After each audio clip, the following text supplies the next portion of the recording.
Welcome to Life in the God Lane again. This is a power verse for January 15th, 2022. And I call this simply hypocrisy. It's from Matthew 23, 27, and 28. Now, I hope you'll subscribe to my channel if you haven't done that, Life in the God Lane. And again, I'm Tom West. I hope you'll hit the bell so you get notified every time one of these messages come out. You get one every day. Make comments. Hit the thumbs up, do all those things that help me get it out to more people, that's the idea. I want to get Bible teaching out to as many people as I possibly can. Help me with that.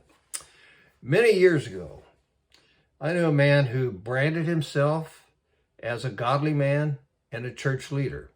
And he was those things in almost all ways, in many ways. He took a very, very strong anti-abortion stand, very verbal about that. This is kind of in the 80s. Until his teenage granddaughter turned up pregnant.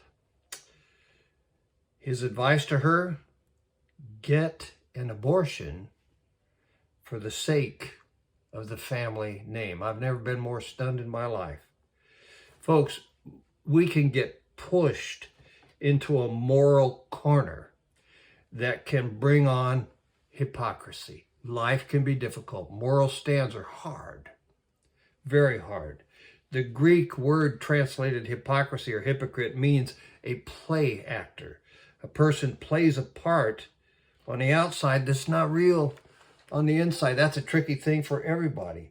In Matthew chapter 23, Jesus delivers 7 woes. Woe to you. Woe to you. 7 times he goes through that.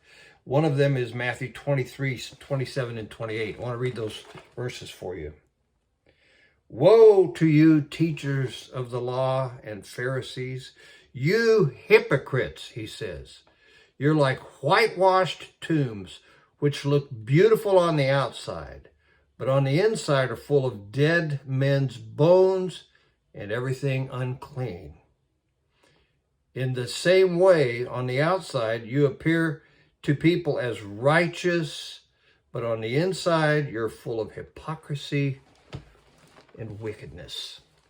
A woe is directed toward the teachers of the law and the Pharisees.